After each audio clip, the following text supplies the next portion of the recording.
Good morning. Mamamasyal kami. Ang usapan alas 5. Alas 5 na.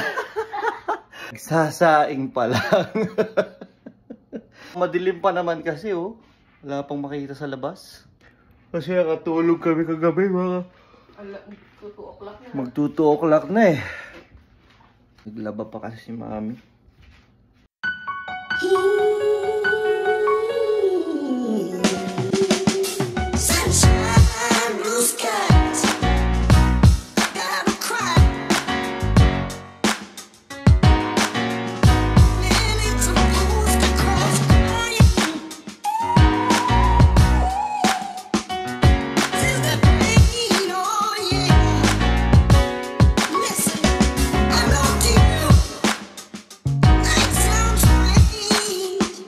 Stop over muna kami. So eto na sila. Ipapasyal namin sila ngayon sa Lake Louise tsaka sa Banff. So dito kami tumigil para umihi kasi sasabog na yung pantog ko. Ang nakakatawa, yung pamilya hindi ready. Yung dalawang bata may sweater, pero yung mag-asawa naka t-shirt lang. Pagbaba namin dito, nangungutab-tab na. Hindi namin talaga sinabi sa kanila, nagdala kami ng jacket para sa kanila. Para ma-realize nila next time talaga pag gumagala dito, kailangan talaga ready ka sa lamig. Kasi minsan kahit sobrang init ka umalis ng Calgary, pagdating mo sa Lake Louise or sa Banff, talaga ang baba ng temperature.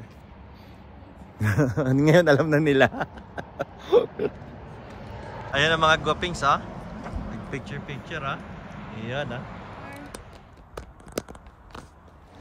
Oh. Hinga malalim. First stop namin Lake Louise. Malamig kasi umuulan. Pangit yung panahon. Okay lang. Enjoy lang namin. So, ang lamig dito. Ano temperature mi? Dami na ng tao. Kala namin makakasolo pa. Napakadami na pala ng tao. Bakit naging white? Cloudy siya. Hindi na siya nakita yung ano. Ano yung white?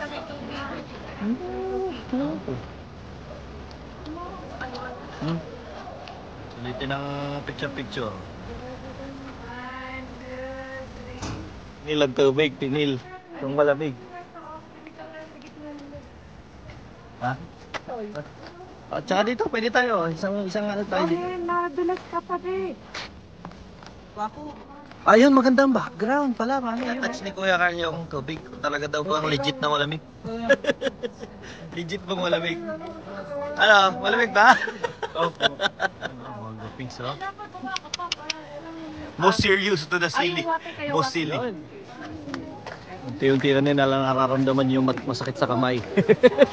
Simula na yan. Practice na, practice.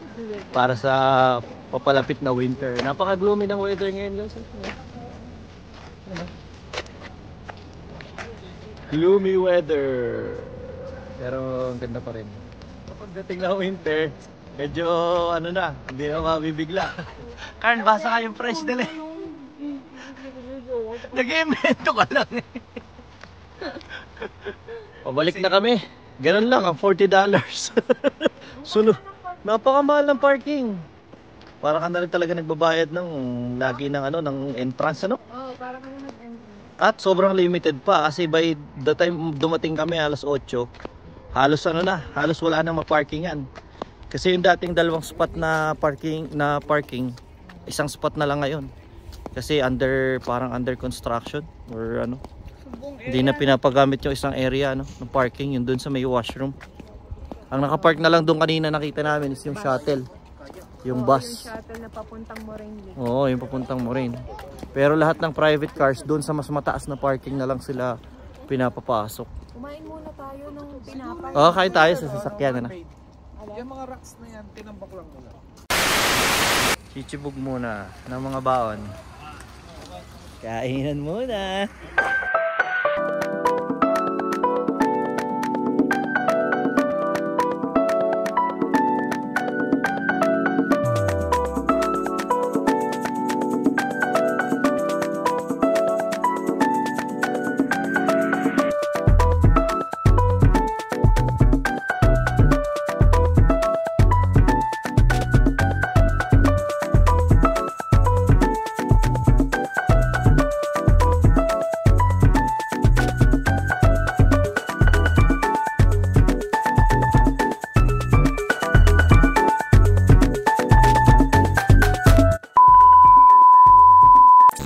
pagpa-picture na sa mandatory sign ng Banff.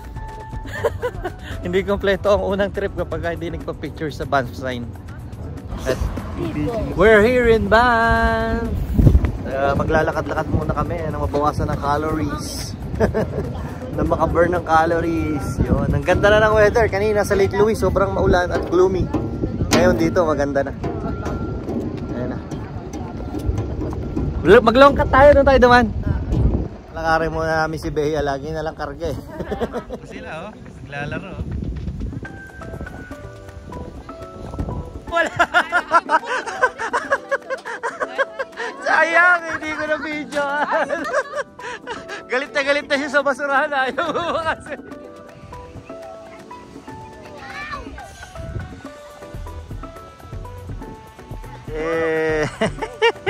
Ang mga isip bata. Enjoy na oh. Sa playground pa lang. Na-explore nila to. Downtown Banff. Dito kami ngayon sa Banff.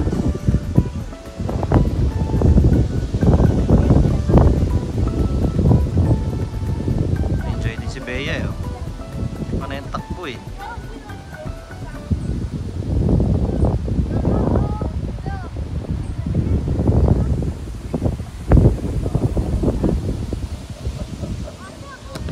Padami ng pictura, no? Lakad-lakad muna kami dito sa Banff Avenue. Gumanda bigla yung weather eh. Pinagbigyan kami. Sarap ng init. Tapos dito na tayo kakain sa labas.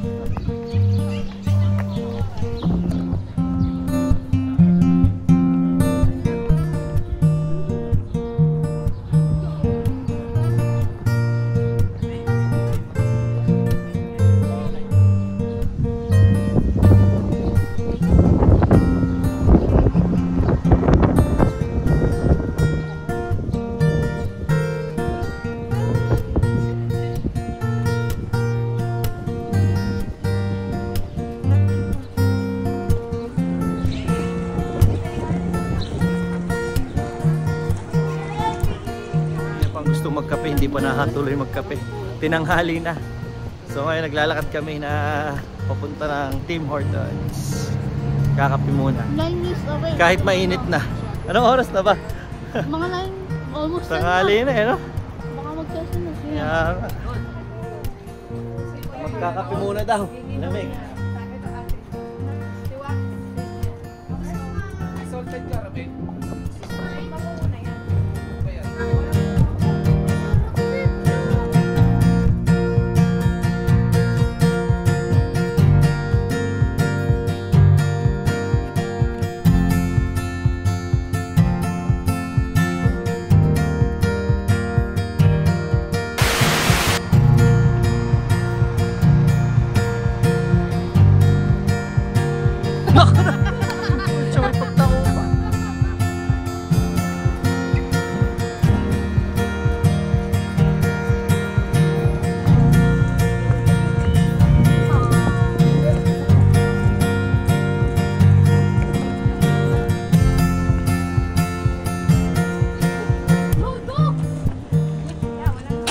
Wala naman eh. Parang palong manok pero nalaki yun. Ay, kauri nga. Yan nga din yun. Want to sawa. Let's go. Want to sawa picture at video. Sa Buffos Viewpoint ngayon. Sobrang lamig. Lumamig na naman. Nawala na naman yung araw. So, picture lang. At may mga pupuntahan pa kami ibang lugar mamaya. Yun, no? Kailan sama ito? Kinuha na ba picture? Ready? 1, 2, 3. Ikaw, kuya, sama ka. What? Nag-practice siya, nag-practice. Nag-practice ba? Oo, nag-practice siya.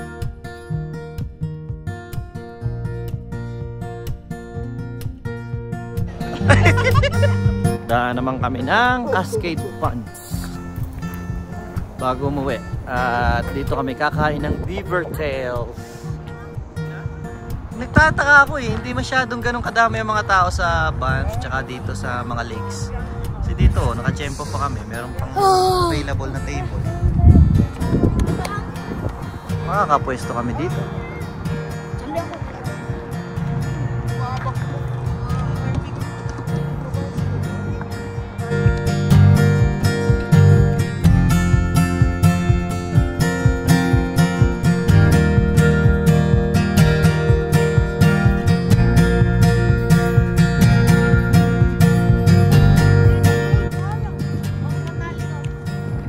Maghihinaw kayo.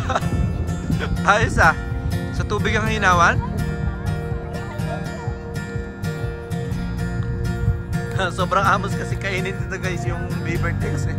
Hindi ka makakaiwas talaga. Ito pa oh. Ito masarap po. Yung may nuts na. Oo. Ay, kakain. Kakain ko ka ba yun, no? Si Bea, pa nature walking na lang. Tumalaki. Nakabantay, ang laki. Grabe. Dito tayo, magtatago tayo. Para hindi tayo mapagtripan.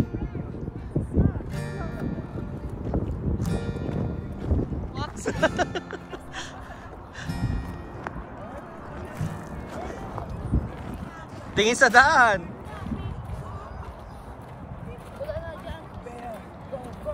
Sa paborito kasi nila doon sa damo umano eh. Yeah.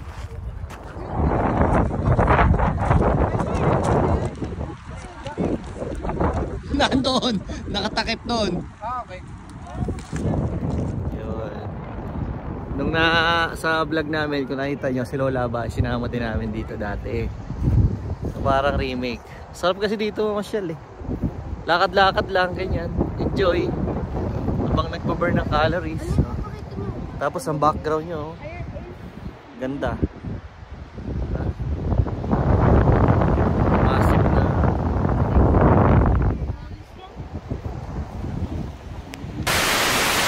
Kota na daw kami guys sa kinalalakad, kaya uwi na kami. Bahay naman kami magchichilax. Let's go!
Thank you.